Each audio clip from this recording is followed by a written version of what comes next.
Hello, my name is Dean Charter. I'm chairman of the Community Preservation Committee and also vice chair of the Select Board for the town of Acton. I'm speaking today about Article 8 on the annual town meeting regarding the expenditure of funds under the Community Preservation Act. Community Preservation Act was a law passed in 2000, and it allows specific set-asides of funds for open space preservation, preservation of historic resources, and community housing. And also some additional funding may be used for recreational resources.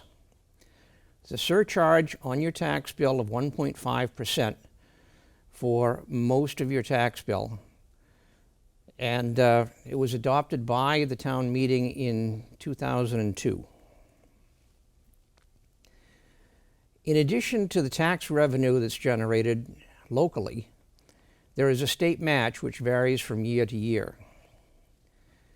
This year, $1.1 million was generated locally, plus an additional $500,000 plus from state taxes.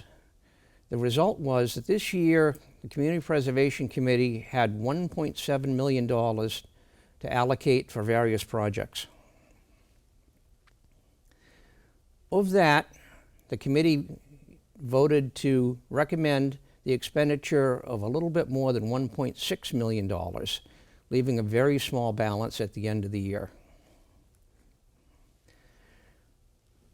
The major portion of the funding this year is going to go into the open space set-aside, which will be $600,000 is the recommendation.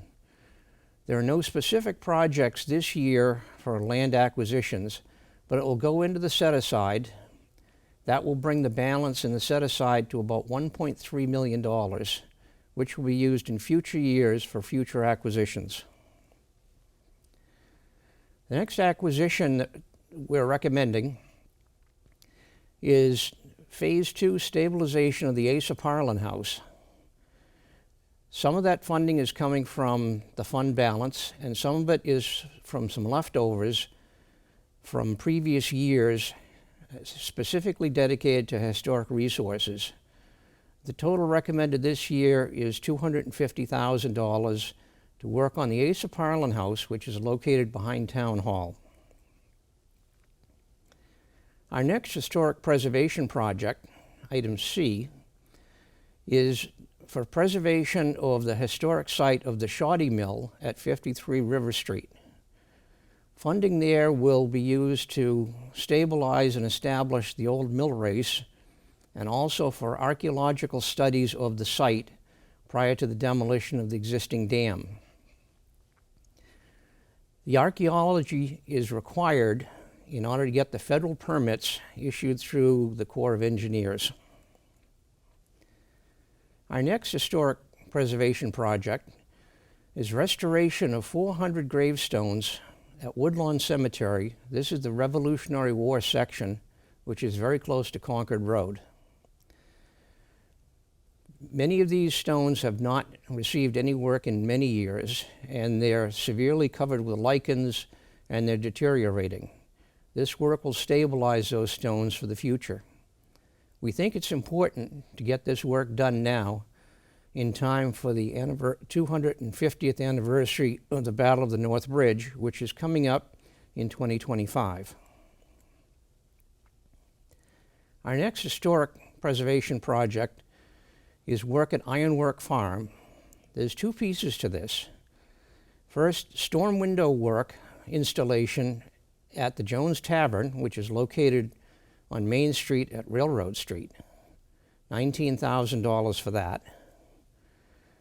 And $20,000 for painting of the original Faulkner homestead, which is located at Main Street at High Street.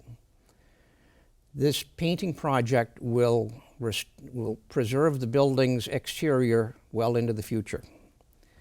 Faulkner homestead is important because it was the homestead of Colonel Faulkner that we named the Faulkner Meeting Room upstairs in Town Hall after.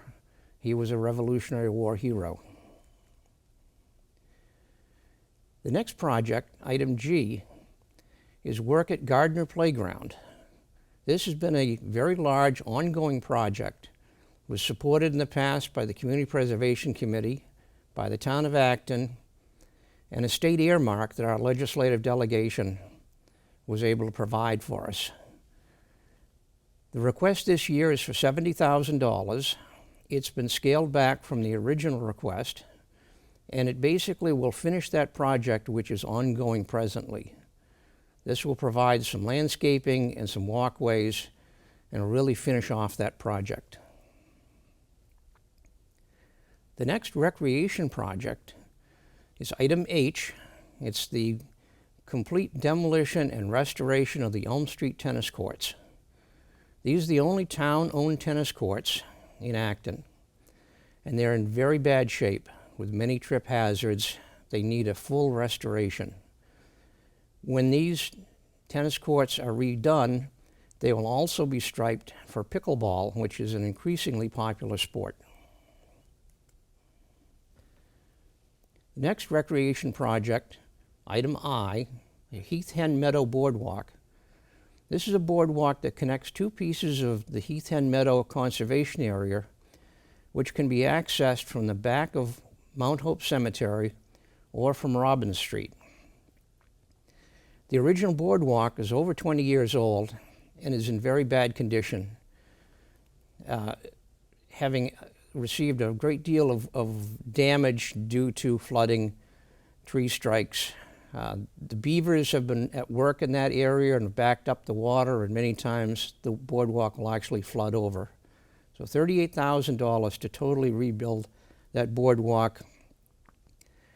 The cost of the project, $38,000, only buys the materials. All the work will be done by volunteers, supervised by the Land Stewardship Committee. Our next project, item J, is for a window replacement project at Windsor Green, which is a facility of the Acton Housing Authority. We are recommending $270,000 to replace many of the windows in the existing units. These windows were installed when the buildings were built in the 1980s. They're not very energy efficient. They're very hard to operate, and it's time for an upgrade. Item K is for regional housing services. This is a contracted service that the town uses with a regional authority comprised of about 8 towns, and they provide supervision, recommendations, and expert counsel on dealing with all affordable housing issues and managing our affordable housing stock. Item L is dedicating $40,000 towards Habitat for Humanity for a new build at 26 Carlisle Road. This building was taken by the town for back taxes. It was authorized by town meeting last year to spin it off for affordable housing, and Habitat will be taking on that project. $40,000 will supplement their work. Item M is for the Community Housing Program Fund. This will be administered by the Acton Community Housing Corporation and is used for a variety of projects to help with affordable housing issues in town. This is a public-private partnership, and it leverages about $600,000 in private developer funds that have been provided through linkage payments over the years. Item N is the administrative support, $61,000 this year. This basically reimburses the town, and especially the planning department, for all the work they provide supporting the Community Preservation Committee. Item O and item P, one for $74,000 for Wright Hill debt service, and item P, Piper Lane debt service, $57,000. Both of these amounts will come out of that open space set aside, and it's used to pay down the debt on those recent purchases. Both of those purchases, the funds, the loans will be completely paid off in 2032. Thank you for your attention. It's a very complicated process, but we have a very open and accepting application process to deal with these funds. Thank you.